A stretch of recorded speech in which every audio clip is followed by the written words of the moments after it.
నిండు నూరేళ్ల సావాసం స్వర్గమైంది వనవాసం దండగుచ్చాను నా ప్రాణం వెండి వెన్నెల్లు కళ్యాణం బ్రహ్మే అహో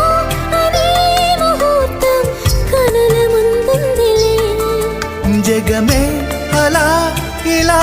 ఉయ్యాలై ఊగి మురిసిందిలే నిండు నూరేళ్ల సావాసం